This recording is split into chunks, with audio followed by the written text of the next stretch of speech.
Okay. What do you think, what is going to happen when the e-commerce industry grows from $7 trillion to $70 trillion in the next 4 years?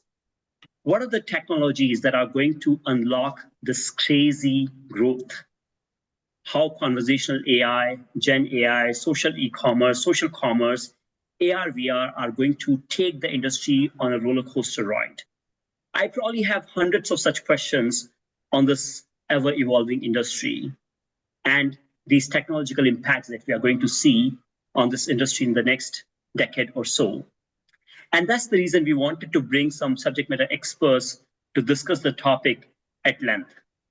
This is Pankaj Gupta from EthAum Venture Partners.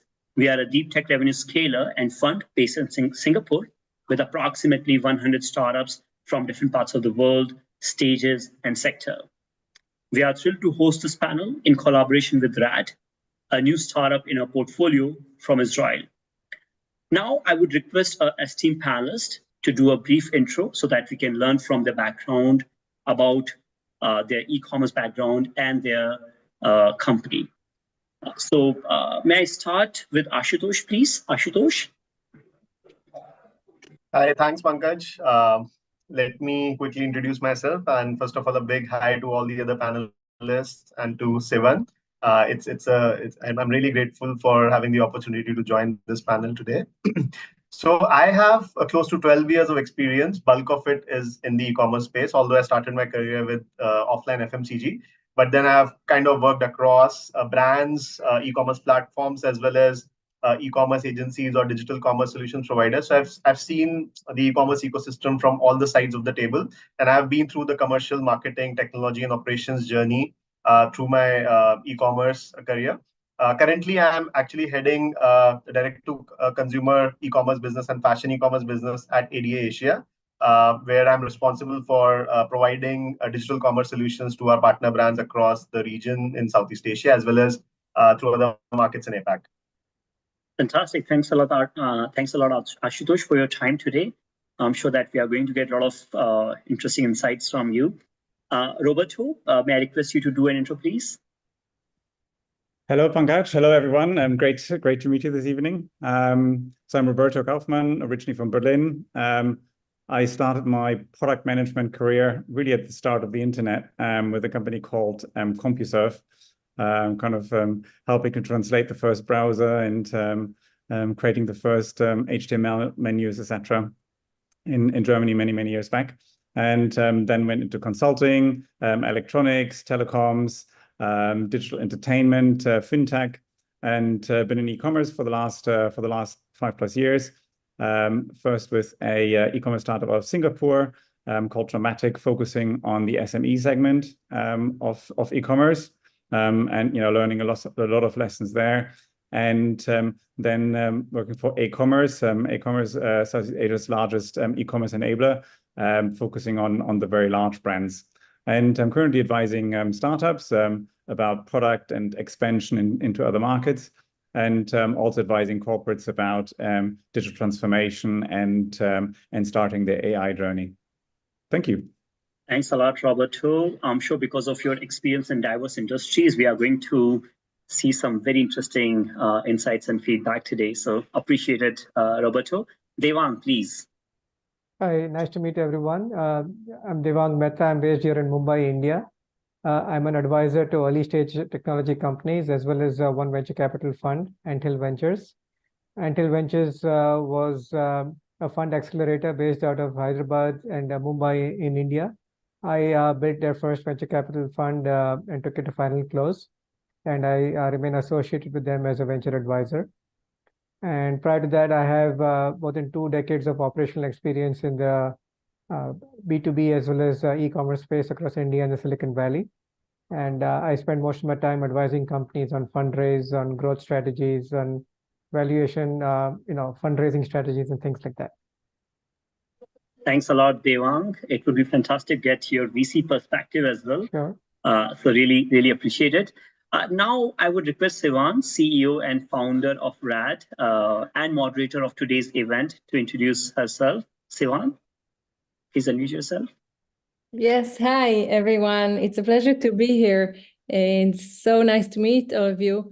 My name is Sivan Bar-Am, and I'm the co-founder and CEO of radd, an e-commerce startup that is now shifting to enterprise, and a very interesting point in time, scaling radd, and super excited to collaborate with EthAum, of course.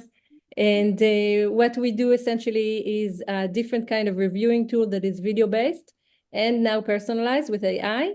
So each and every customer that is faced with the radd product reviews is basically faced with only with video reviews that are relevant to their own preferences and history and purchase history. Fantastic. Thanks a lot, Sivan, for this quick intro of yourself and radd. Now, I know that you have prepared a lot of interesting questions, Sivan. So why don't we, take those questions and get the feedback, get the insights from the panelists. So please, let's start with the panel. Amazing. So yeah, I would love to learn from your experience. And if you could please share some insights about any myths or things that are common to know about the e-commerce industry that you have found to be different in reality. And maybe Devan, if I'm saying that properly, I'd love if you could start. Yeah, Devang, thanks. Devan. Sure.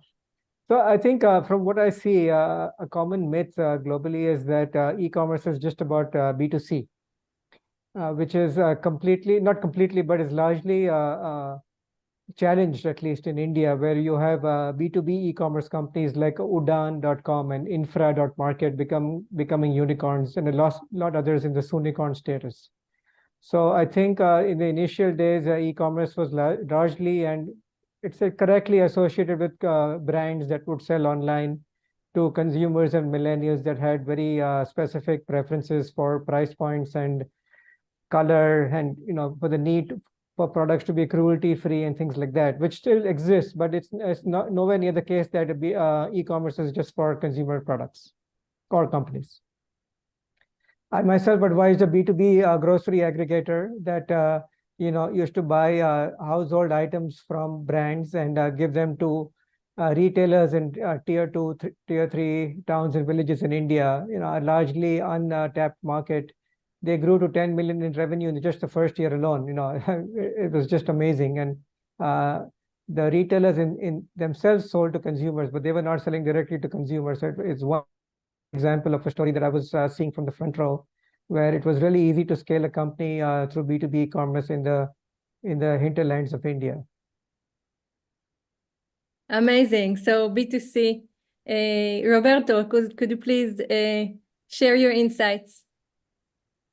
Sure. So over the many years, I've learned that it's a myth that you just set up an online store, whether it's on the web or on TikTok or on one of the marketplaces, and magically customers will walk through your door. Right? That doesn't happen. It's you don't just set up your store and then things happen. It's something that you need to work extremely hard on 24/7. And you need to invest on every day. You need to operate it every day. You need to take care of your customers and your products, everything, every single day. And so it's hard work. It's not easy money. It's hard work. And I think, that's certainly something that another piece that probably here in Southeast Asia, a lot of e-commerce, particularly in the marketplace, has been price driven. And I think times are changing, and customers are looking also for other things, and so by just focusing on price, you're probably short selling yourself. What's just as important is your brand. That's very, very important, or the person that represents you. And there, in Southeast Asia, certainly we've seen a trend going away from the very large influencers who clearly are being paid large amounts of money to promote everything under the sun, to much more authentic kind of micro influencers. And but also, customers, you look at user reviews, they look at product photos, product description, and if you don't put an effort into these things, then just providing a good price does not allow you to sell. Another myth is that brands, just want to sell and they don't care about data. It's certainly something that I've learned at eCommerce, is that brands, clients are very, very interested in data.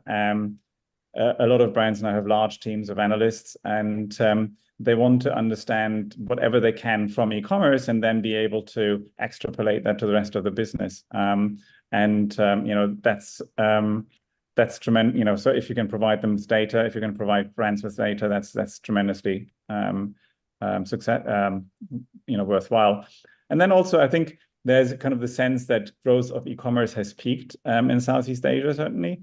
And I think there's still, if somebody is able to resolve the logistics issues, particularly in archipelago countries like Indonesia or Philippines, there's still very, very large parts of the population who really can't take advantage of e-commerce today. And so they're large untapped markets. And if we put our heads together and come up with smarter logistics solutions that incorporate online and offline, etc., and obviously AI kind of hopefully makes us smarter in these things, then I think they're massive markets that are that we're not currently tapping into. Thank you. Wow.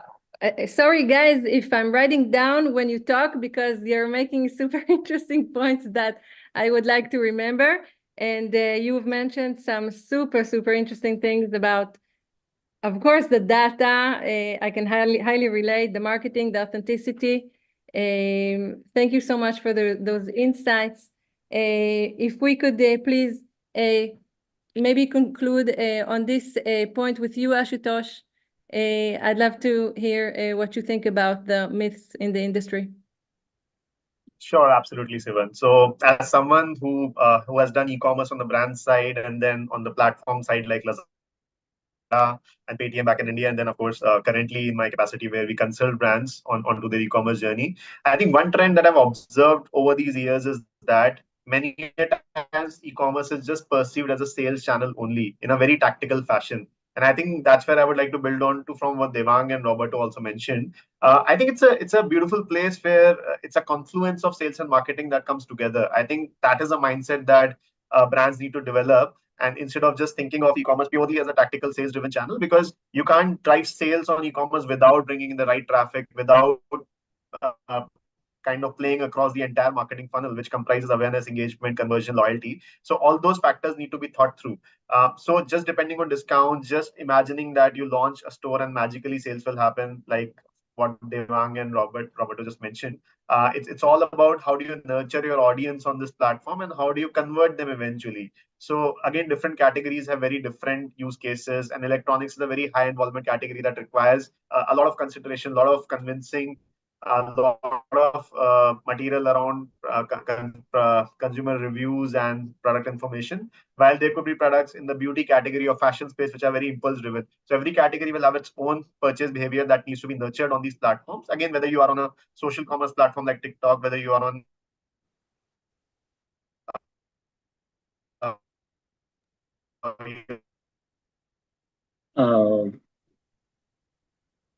Is it Ashutosh network? Yeah. flagship store on Shopee, or you see brand.com. It's how Sorry, Ashutosh, we lost you. We lost the last part. If you can repeat the last sentence. So I was just saying that whether as a brand you are present on social commerce channel like TikTok, or you have your own flagship store on Lazada or Shopee, or you have your own brand.com, I mean, it's all about how do you map your consumer journey on each of these channels and how do you make it engaging for them so that eventually you want them to convert to buy your products rather than thinking about these channels in a very tactical, very sales-driven fashion only. I think that's one of the biggest myths that we encounter even today, like even after the post-COVID world, we still encounter as we work with different brands. Amazing. Thank you. Getting people excited. I totally agree.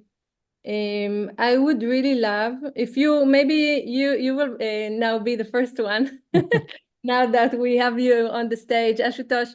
If you could talk about things that get you excited, any innovations, of course, maybe AI or not AI, any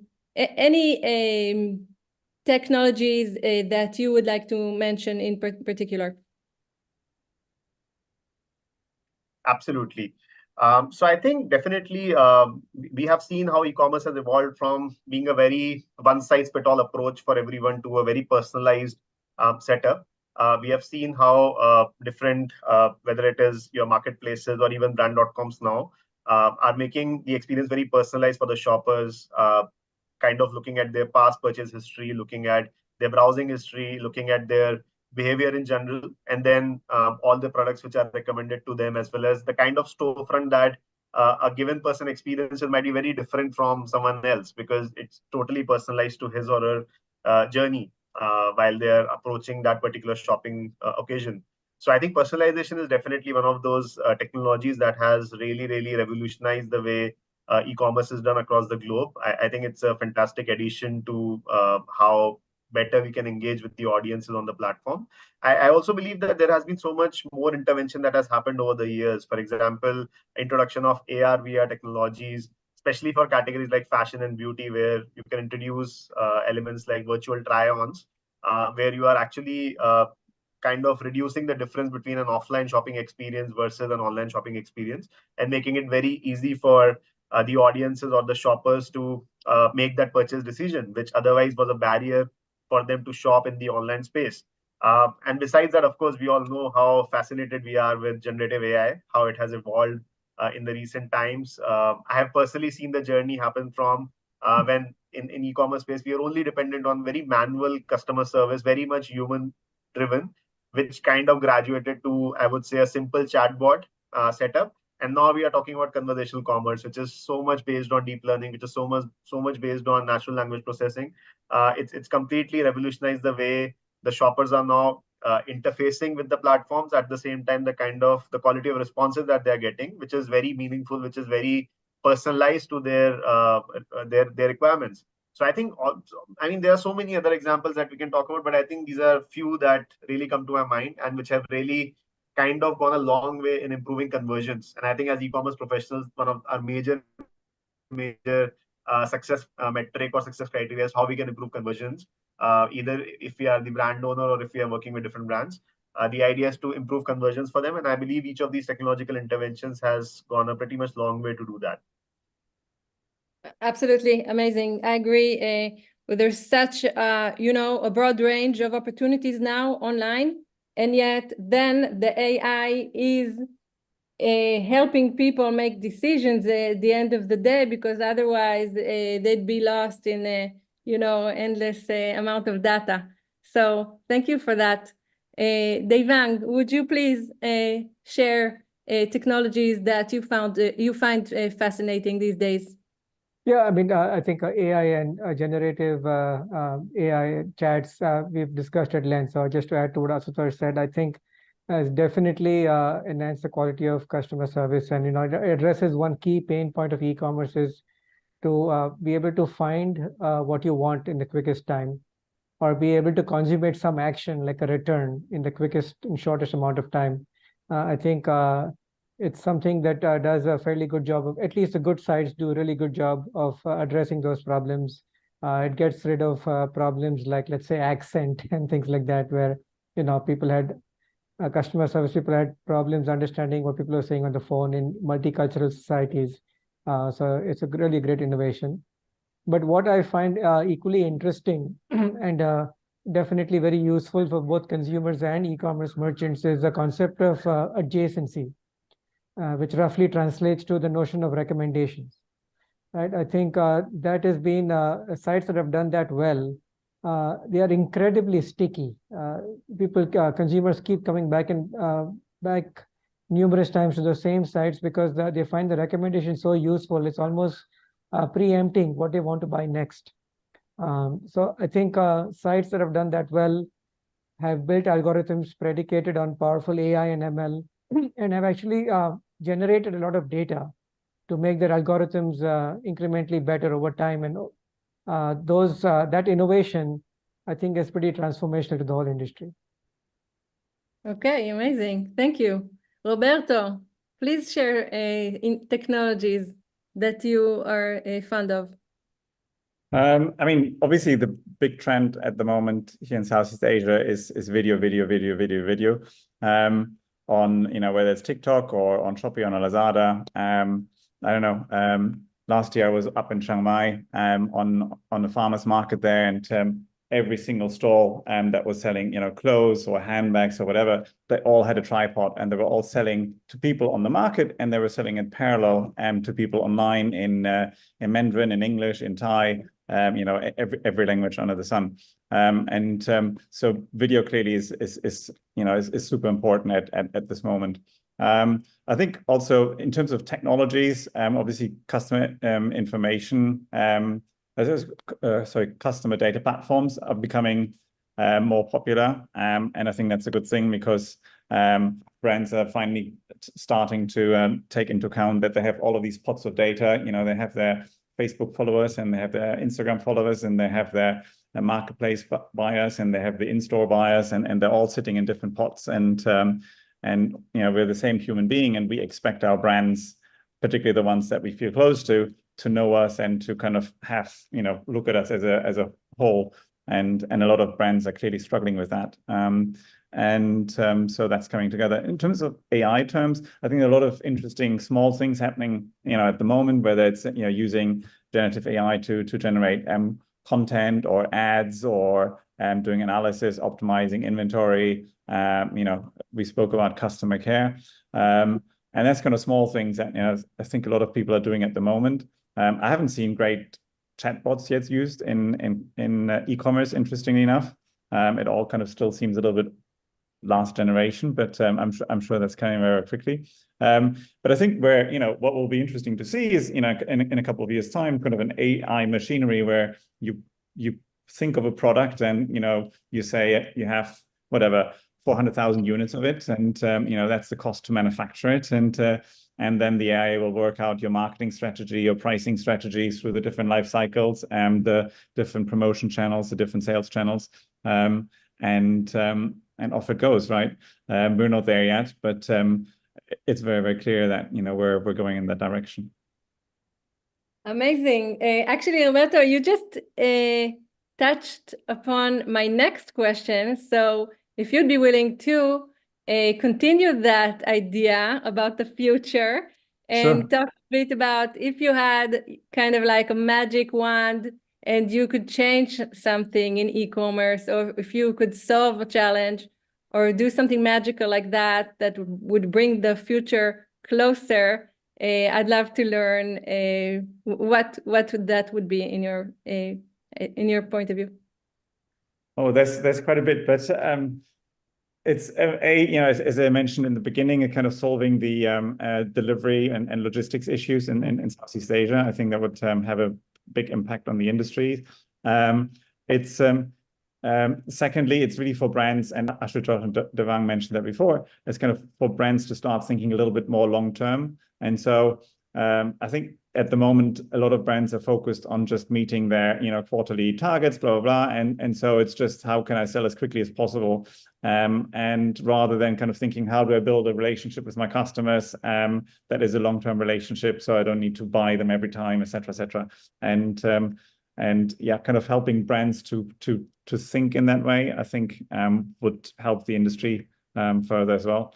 And yeah, finally, kind of helping malls and groceries, the mall industry and the grocery industry. I think there are two industries which haven't really cracked it yet. There have been lots of attempts, certainly in Southeast Asia, and there are some great examples like Decathlon or IKEA, who I think have cracked it, but they're not mall operators, right? Or groceries operators, and they sell their own products, which is interesting. But yeah, these are the kind of things that I would like to solve. Very interesting. So the malls can get inspired from Decathlon, maybe. Maybe. Interesting. Thank you for that. Devang, what do you think? How could we use the magic wand to alter the e-commerce space?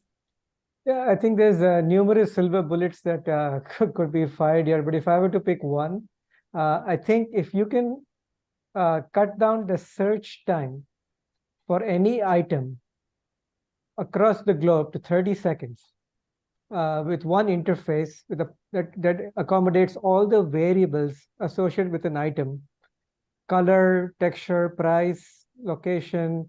To add to what Roberto said, the fastest delivery time across borders takes care of, let's say, tariffs and duties and everything.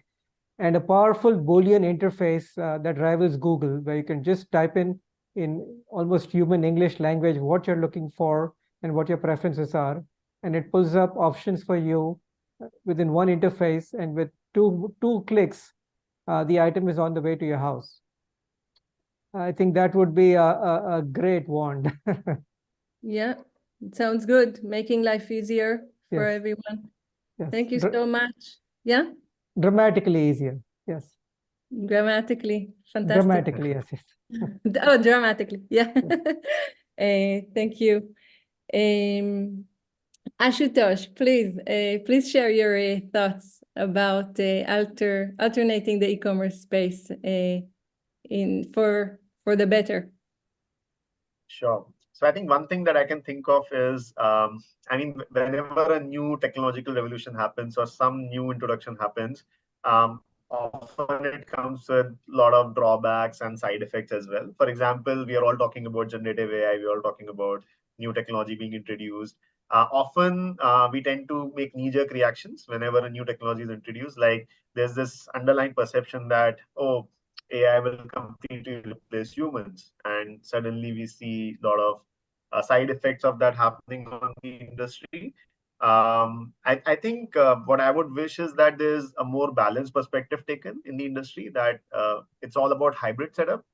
You cannot entirely replace humans. Technology will be there. It's an enabler, but you still need humans to kind of use that well, utilize it, elevate it, deliver more value, right? Of course, for humans, we are talking about more value-added work. A lot of mechanical, repeatable work can still be automated, but then you're talking about insights, you're talking about greater value addition to sales growth or business growth in general. So I think that balanced perspective, I think, is required in the industry at large. We should avoid knee-jerk reactions. I think during the COVID, when COVID just entered, everyone panicked, like, oh, everyone wants to be in e-commerce suddenly, because last 5 years, many of the brands never even cared about e-commerce. They thought e-commerce is just a tactical channel. They don't care about it. And suddenly during the COVID years, everyone was running helter-skelter for growing their e-commerce sales. And after COVID, 1 year, the growth tapered. It did not grow to that 200%, 300% rates that it was growing during the COVID period. We all again saw knee-jerk reactions where marketing investments were reduced dramatically. The whole e-commerce strategy was being rethought about. And like Roberto very rightly said, we did not think about e-commerce from a long-term perspective. We just thought, oh, it was a 3-year phenomenon, and then suddenly we are back to reality, which is not the case. Because and the only message I would like to give to my brand partners and in general in the industry is we should not underestimate our customers, right? Our customers are across, watch a video on their phones from their popular influencer, yet they can go in the offline store and make the purchase, and yet they can come back to the social media and talk about that product. So if we can trace our journey to where the shopper is, if we can strive to be present at each touch point that the shopper is, I believe e-commerce will be in a much better space. I think that's the only magic wand that I would want to use.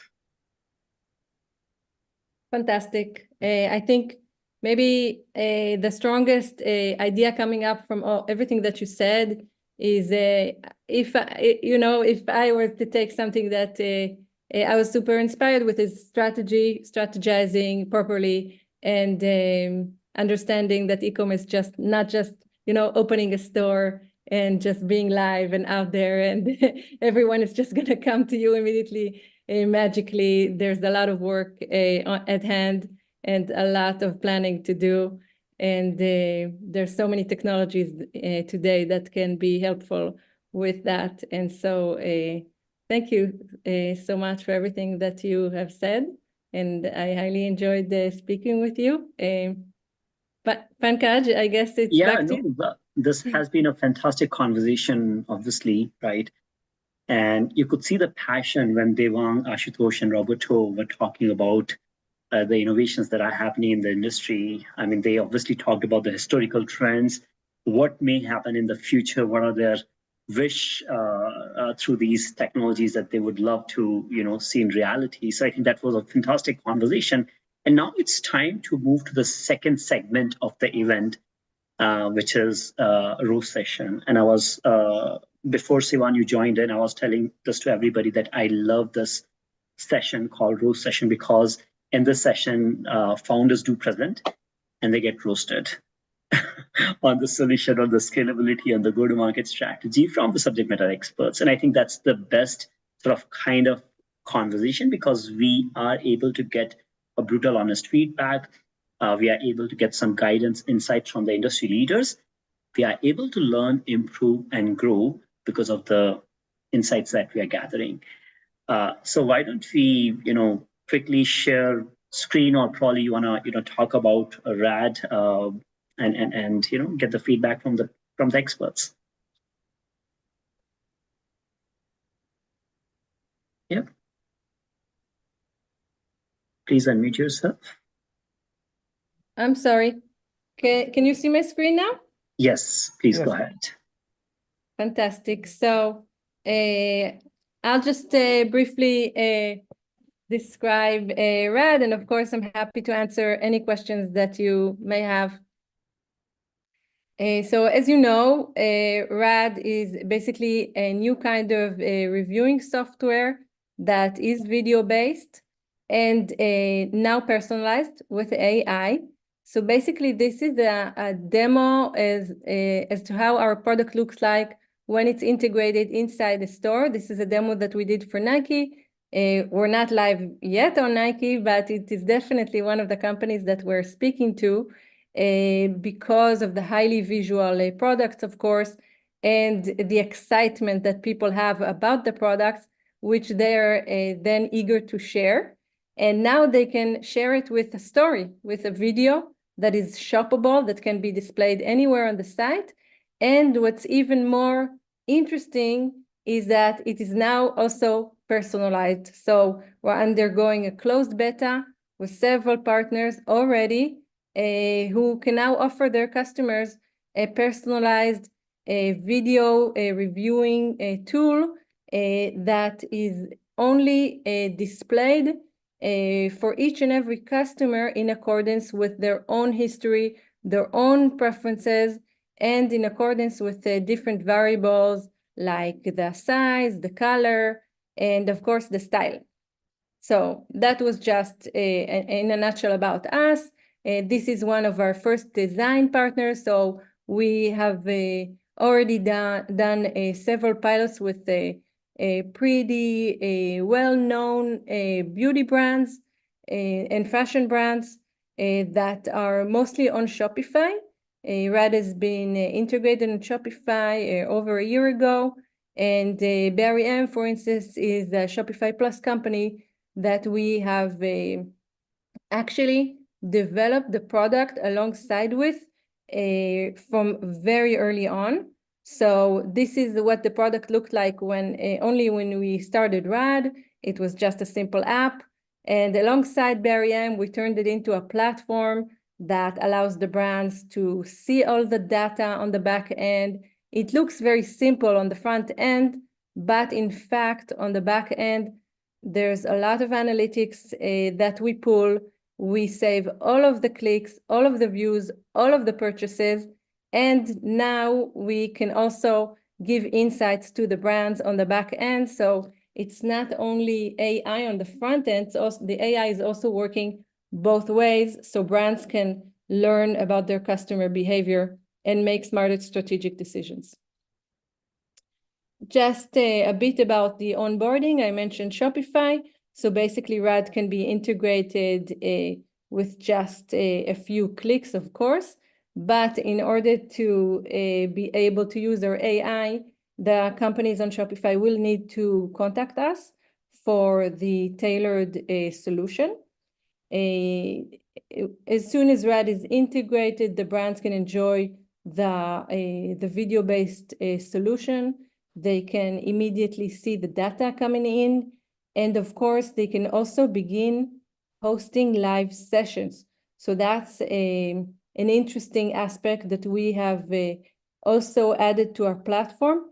So basically, content creation can be done by the brand. It can be done by the customers.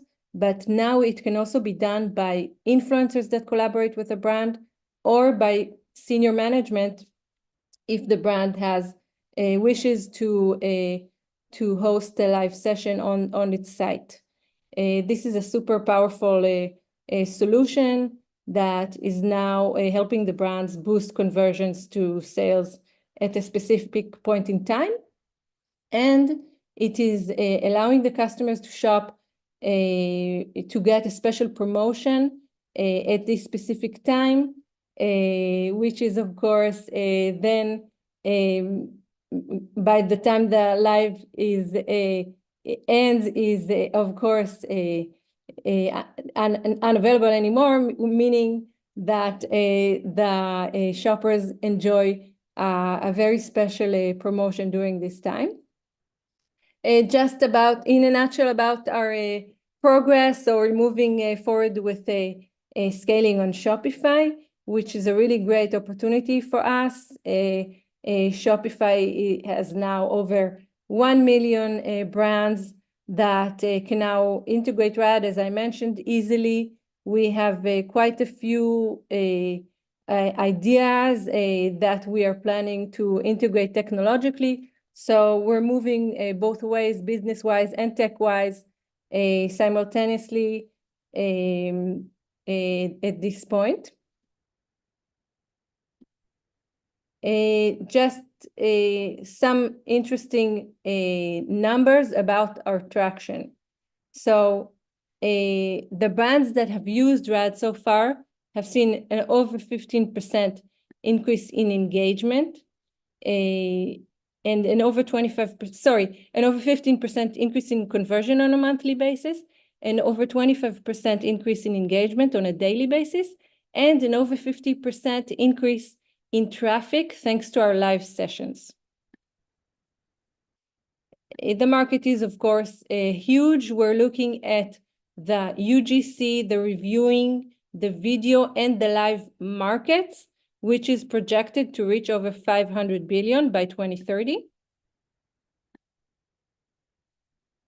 Some words about our competition. So, as mentioned, we of course differentiated with the fact that the reviewing tool is video-based, so it's not just a text and star rating as most reviewing tools. And not only that it is video-based and shoppable, it is now also personalized, which of course bring us to a very interesting value proposition, product value proposition. A few of the achievements that we have made. So we've raised nearly $1 million with our pre-seed. We won a product hunt, product of the day, early 2023. We were selected as one of the most promising SaaS tech products by Products That Count, which is a Silicon Valley community of over 300K product managers. And we've reached over 100 Shopify stores, and they're now, as I mentioned in the beginning, we're shifting to enterprise because by now the product is a platform with quite a few possibilities. This is just a quick glimpse into the business model that we are now working with the enterprise companies that we are moving forward with. This is the team. So I am a passionate entrepreneur with over 15 years of content marketing experience. And my co-founder, Bezalel Rakovsky, who is the CTO, is a highly experienced tech lead and CTO for various startups and enterprises. As I mentioned earlier, we raised nearly $1 million from quite a few VCs in e-commerce who are strategic, like XRC Ventures and Hatcher. And this is us in a nutshell. Thank you so much. Fantastic. Thanks a lot, Sivan. Thank you. Let's take questions, feedback from the experts. I see Ashutosh and Devang have unmuted themselves. Wants to go? Ashutosh, go ahead, please. Okay. So just to understand, right? So from the product core standpoint, right? Initially I understood that it's more about UGC, right? Customers coming in and posting their reviews through videos, and then they are being highly personalized for the audience. Then in the middle, I also saw that we are also helping brands do live stream sessions. So just wanted to understand, like, what do you think is the core of the product, and do you think adding the live stream part, which again kind of resonates to where TikTok is going, where you have other marketplaces also kind of facilitating live streams and video content production. Is it not diluting the product ethos or the product core, which is more to drive UGC from the customers to drive authenticity about the product usage in the form of reviews? So just wanted to get your 2 cents on that, Sivan. Yeah, actually, I think it's a really great point, because I know that live is saturated, right? There are many live solutions and super powerful industry, and it's not our core business. So you're touching upon a very a very strong aspect of our product, because our product, I think, is strong because of the video reviewing tool. That is what makes us special. The live aspect is an upsell of our core business. It is not our core business, but it was relatively easy for us to develop and include. And we do have a differentiator in the sense that companies can host the lives themselves. And because you saw the stories, one of the options is for the story videos to be included in the homepage and the product page. So now the live sessions can be saved as a video in the store. So that's also unique in that sense. No prior setup, because it's part of the platform. So there are quite a few, I think, differentiators for the live as well. But as you understood, it is not our core business. Thank you for that question.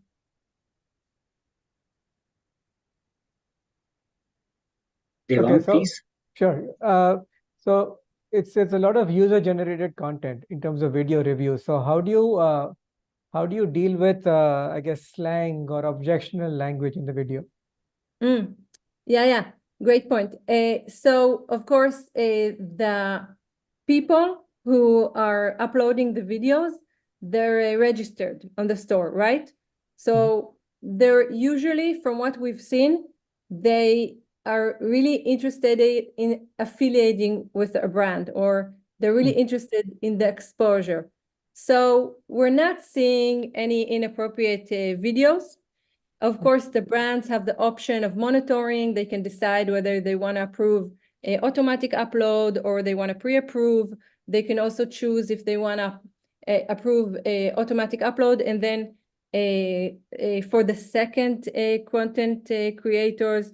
So there are quite a few options. Also, the brands can choose if they would like UGC for certain category or for a certain new collection.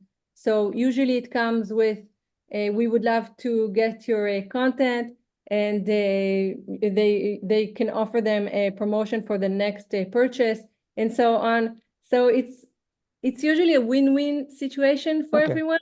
Yeah, the customers. And also it's important for me to emphasize that the video reviews are usually a detailed description of the experience. It's less about I enjoyed it, or I like it, or I don't like it. It's usually about, look at these amazing new shades of lipstick on me, or this is how I use this, or this is how I do that.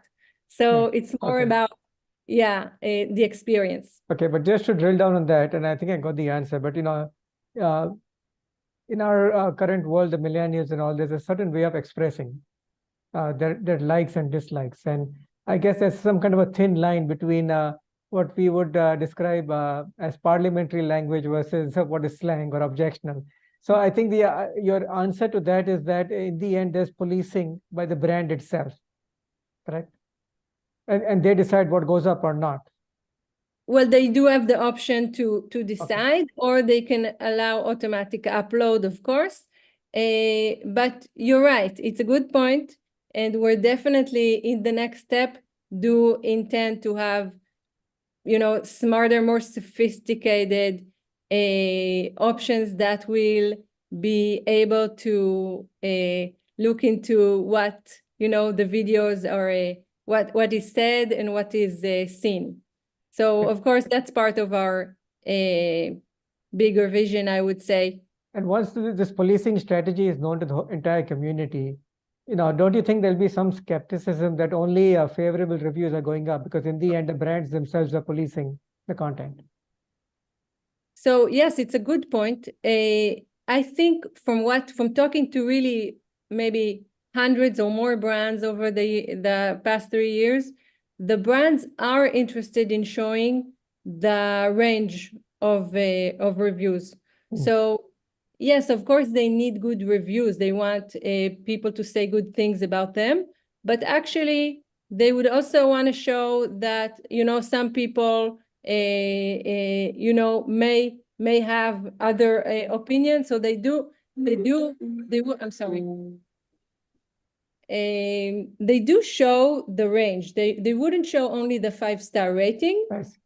What I've seen now recently is that, and that's an option that we're adding, is that people want to search by the star rating. So they will search, they will want to see only the 5-star or only the 1-star, but people will want to see everything in order to make the decision. So it's also in the best interest of the brand to show it.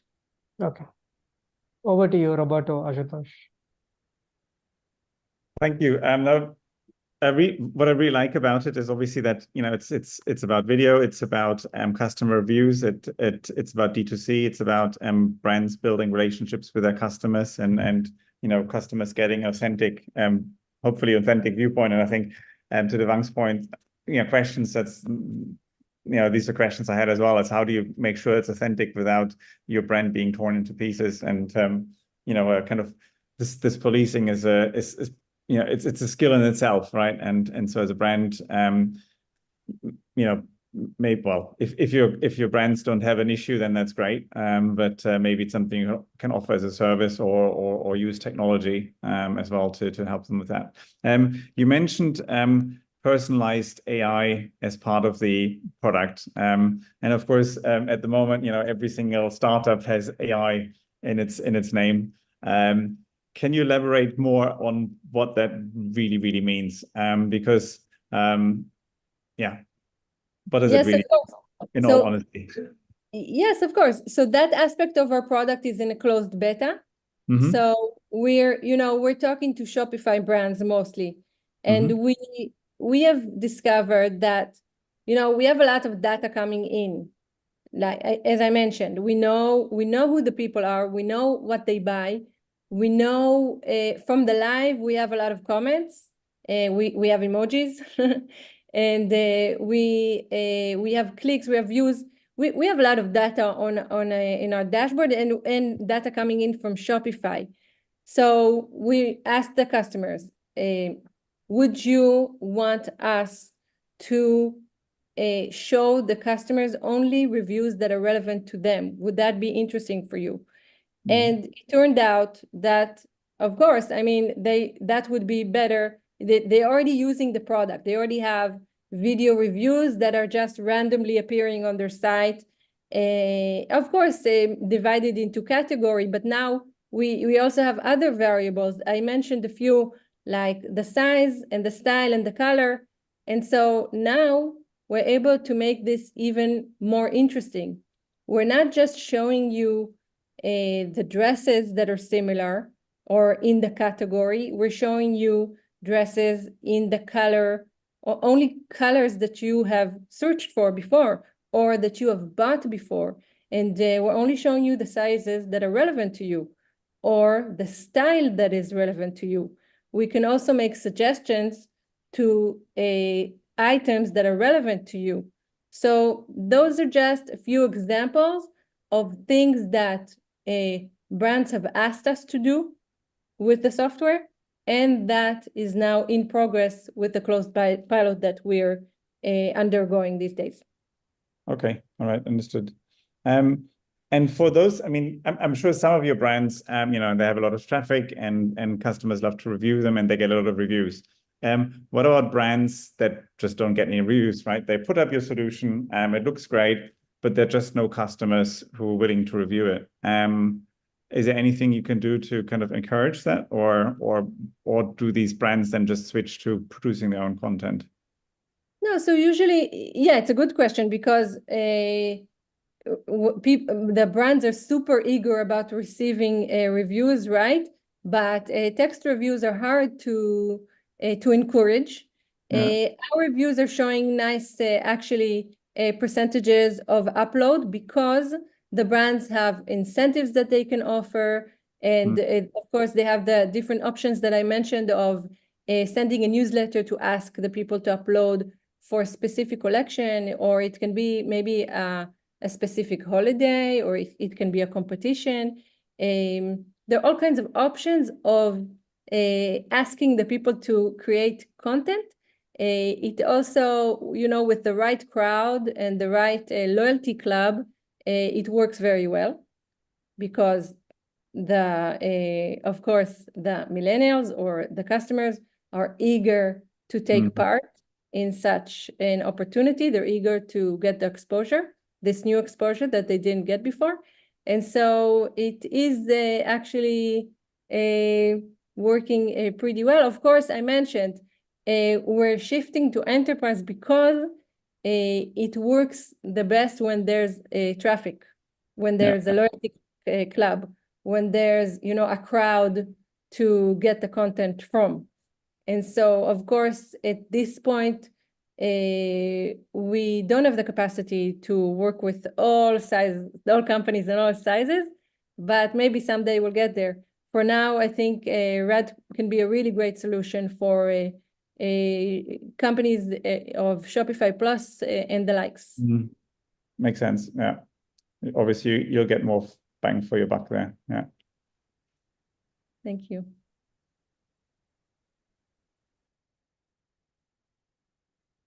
And I know that, you know, we got some questions, Sivan, from the experts, but we could also do it other way around, because you are sitting with the experts, and if you want to ask their opinion on the go-to-market strategy or who could be the right kind of partners, I think this is a great opportunity to get their feedback and guidance on go-to-market strategy or product roadmap or something of that sort. So yeah, please feel free to do that. Yeah, that's an interesting idea. I would actually love to hear what you guys would think would be the perfect customer or partner for us. Or Probably Roberto, you want to start?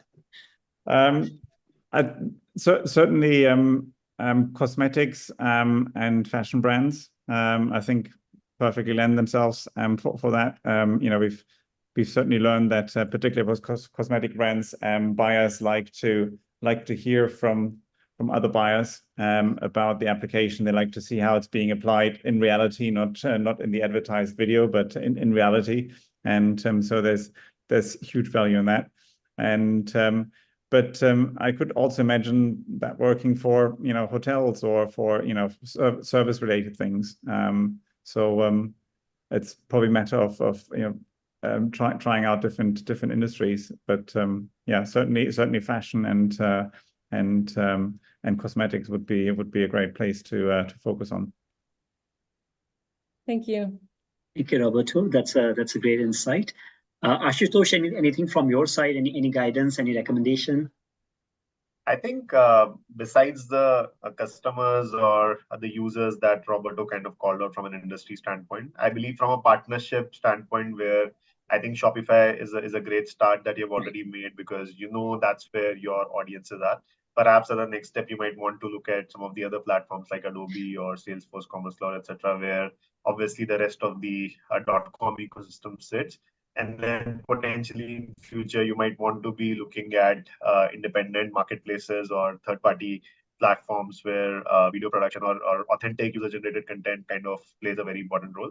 So striking that partnership ecosystem, or even let's say with developers in future, companies or system integrators who are very closely integrated with these platforms, and eventually building the brand.coms for brands across the board. I think that system integrator partnership ecosystem also might make sense. And in future, even through influencer networks or through even something as wide and as broad as, let's say, payment gateways, etc., because eventually you're enabling commerce at the end of the day.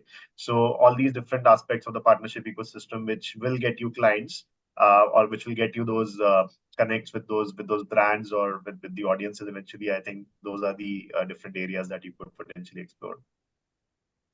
Thank you. Thank you, Devang, Sure. please.